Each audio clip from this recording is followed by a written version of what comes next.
नमस्कार प्रिय प्रभु लोक मैंने आसतु आम आम वाक्य शिखा पूर्व आम प्रति प्रार्थना करवा। धन्यवाद पवित्र परमेश्वर प्रभु तुम्हें केड़े अनुग्रह कल दया कल सुंदर समय दे प्रभु विशेषकर प्रभु आज प्रसंग पद पर्वज रही अच्छी शिखा पूर्व तुम्हें आशीर्वाद कर समस्त प्रार्थना एवं नवेदन शुणी उत्तर दे धन्यवाद जीशु ख्रीष्ट नाम अल्प भिक्षा मागुच पिता आमेन। आसतु आम देखा जे प्रसंग रही अच्छी जे पवित्र वाक्यर शक्ति एवं श्रोतार दायित्व।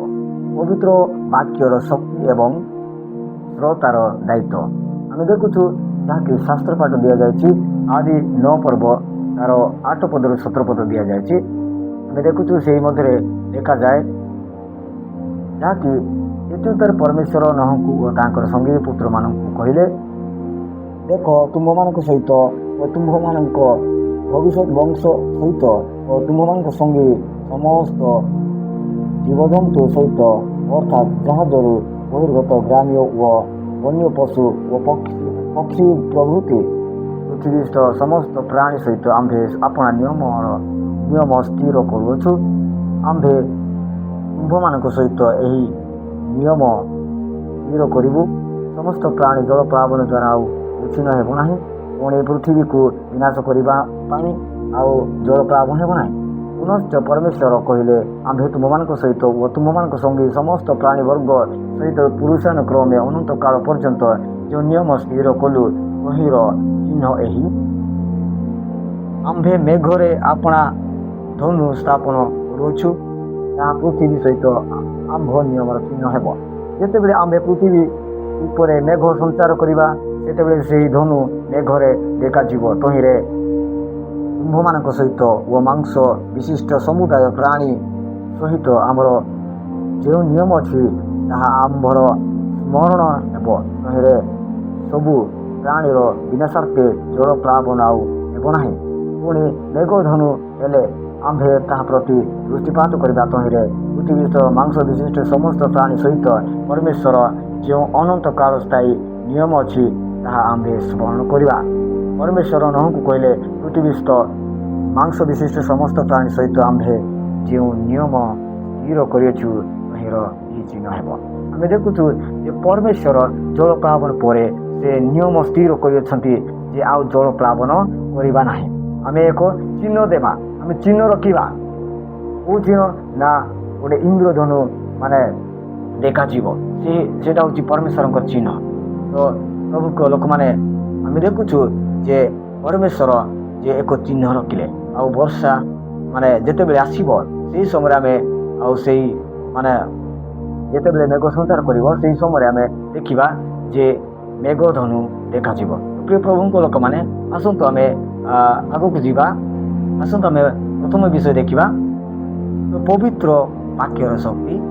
पवित्र वाक्यर शक्ति तो आसतु आमे देखिबा ये प्रसंगमूलक देखा जे जहाँकि एवरी 4 पर्व तार 12 पद लिखा जाए कारण ईश्वर को वाक्य जीवंत व कार्यान्वित एवं कौन उदार खर्ग ठार तीक्षण यह प्राण और आत्मार ग्रंथि और मजार निचर पर्यंत भेद करे। आम देखुचु समस्त माने उदार खर्ग ठार तीक्षण वाक्य। तो प्रिय प्रभु लोक मैंने आम देखुचु जहाँकि और लिखा जाए जहाँकि गीत संहिता 119 तार 5 पद लिखा जाए तुम्भ वाक्य मो चरण पाए प्रदीप व मो पथ पाए आलु अटे। मो माने तुम्भ वाक्य मो चरण पाए प्रदीप व मोर पथ पाए आलु अटे। तो प्रिय प्रभु लोक मैंने और देखुचु जहाँकि द्वितीय पॉइंट हूँ 2 नंबर पॉइंट हूँ श्रोतार दायित्व। आम देखुचु सेकेंड स्टेप हूँ श्रोतार जहाँकि शुणा लोक दायित्व कौन रही आम देखा याकूब 1 पर्व तार 22 पद लिखा जाए किंतु तुम्हें माने केवल वाक्य श्रोता हो निजक छलना कर ना मात्र वाक्यर कर्ता हो।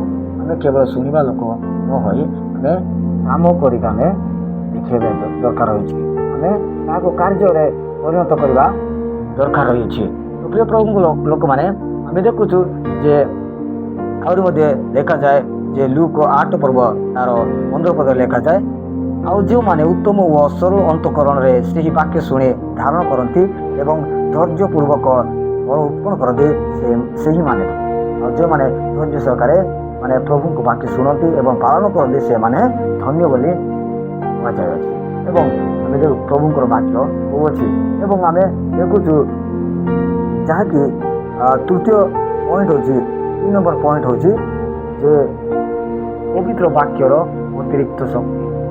ପବିତ୍ର ବାକ୍ୟର ଅତିରିକ୍ତ ଶକ୍ତି ଆମେ ଦେଖୁଛୁ, ତାହା ମଧ୍ୟ ଆମେ ପାଇପାରିବା ମାଥ୍ୟୁ 4:4ରେ, ଯାହାକି ଯୀଶୁ ଉତ୍ତର କରି କହିଲେ, ଲିଖିତ ଅଛି, ମନୁଷ୍ୟ କେବଳ ରୋଟିରେ ବଞ୍ଚିବ ନାହିଁ, ମାତ୍ର ଈଶ୍ୱରଙ୍କ ମୁଖରୁ ଯାହା ଯାହା ବାହାରେ ସେ ପ୍ରତ୍ୟେକ ବାକ୍ୟରେ ବଞ୍ଚିବ। ସେ ବାକ୍ୟରେ ହିଁ ବଞ୍ଚିବ। କିନ୍ତୁ ଆମେ ସେଇ ବାକ୍ୟକୁ ଆମେ ପଢ଼ିବା ଦରକାର ଆଉ ବୁଝିବା ଦରକାର, ତାହେଲେ ଆମେ ସେଇ ବାକ୍ୟରେ ବଞ୍ଚିବା। ରୋଟିରେ କେବେ ବଞ୍ଚିବ ନାହିଁ ବୋଲି ପରମେଶ୍ୱର ପ୍ରଭୁ ଯୀଶୁ ଖ୍ରୀଷ୍ଟ କହିଥିଲେ। ଏବଂ ଆଉ ଦେଖୁଛୁ ଯେ ଯାହାକି ଗୀତ ସଂହିତା 119 ତାର 11 ପଦରେ ଲେଖାଯାଏ, ମୁଁ ଯେପରି ଆପଣା ବିରୁଦ୍ଧରେ ପାପ ନ କରେ ଏଥିପାଇଁ ମୁଁ ଆପଣା ଅନ୍ତଃକରଣରେ ଆପଣଙ୍କ ବାକ୍ୟ ସାଇତି ରଖିଅଛି। ଯେ ମୁଁ ଯେପରି ପାପ ନ କରେ ଏଥିପାଇଁ ବାକ୍ୟକୁ ମୁଁ ସଞ୍ଚୟ ହୃଦୟରେ ସଞ୍ଚୟ କରୁଅଛି। ପ୍ରଭୁଙ୍କ ଲୋକମାନେ ଆହୁରି ଦେଖୁଛୁ ଯେ ଲୁକ 8 ପର୍ବ ତାର 18 ପଦରେ ଲେଖାଯାଏ, ଏଣୁ ତୁମେ ମାନେ କିପରି ଶୁଣୁଅଛ ସେଥିପାଇଁ ସାବଧାନ ହୁଅ, କାରଣ ଯାହାଠାରେ ଅଛି ତାହାକୁ ଦିଆଯିବ, କିନ୍ତୁ ଯାହାଠାରେ ନାହିଁ ତାଠାରୁ ଯାହା ଅଛି ସେ ମନେ ପରେ ତାହା ମଧ୍ୟ ଯାହାମାନଙ୍କର ଅଛି ସେମାନଙ୍କୁ ଦିଆଯିବ। ଏଇଟା ପ୍ରଭୁଙ୍କର ବାକ୍ୟ ଉଲ୍ଟା କହେ। କାହିଁକି ନା ମାନେ ଯାହାଠାରେ ଅଛି ତାହାକୁ ଅଧିକ ଦିଆଯିବ ଏବଂ ଯାହାର ନାହିଁ ତାଠାରୁ ପରମେଶ୍ୱର ନିଅ। ପରମେଶ୍ୱର ମାନେ ପରମେଶ୍ୱରଙ୍କର ଯୋଜନା ଅଲଗା ପ୍ରକାର ଅଛି। ତ ଯାହାର ଅଛି ତାଠାରୁ ନେବା କଥା, କିନ୍ତୁ ଯାହାର ଅଛି ତାକୁ ଦିଆଯିବ, ଯାହାର ନାହିଁ ତାହାକୁ ମାନେ ସବୁ କିଛି ନିଆଯିବ। ତ ପ୍ରଭୁଙ୍କ ଲୋକମାନେ ଆମେ ଦେଖୁଛୁ ଯାହାକି ପ୍ରେରିତ 17 ପର୍ବ ତାର 11 ପଦରେ ମଧ୍ୟ ଲେଖାଯାଏ, ସେମାନେ ଥେସଲୋନିକୀୟମାନଙ୍କ ଅପେକ୍ଷା ଅଧିକ ସଦାଶୟ ଥିଲେ, କାରଣ ସେମାନେ ଅତ୍ୟନ୍ତ ଆଗ୍ରହ ସହିତ ବାକ୍ୟ ଗ୍ରହଣ କଲେ ଏବଂ ସେହି ସବୁ ବିଷୟ ସତ୍ୟ କି ନାହିଁ ତାହା ଜାଣିବା ନିମନ୍ତେ ପ୍ରତିଦିନ ଶାସ୍ତ୍ର ପରୀକ୍ଷା କରୁଥିଲେ ଏବଂ ମାନେ ସତ୍ୟ କି ନାହିଁ ତାହା ଶାସ୍ତ୍ରରେ ସେମାନେ ଜାଣିବା ପାଇଁ ଚେଷ୍ଟା କରୁଥିଲେ, ପରୀକ୍ଷା କରୁଥିଲେ।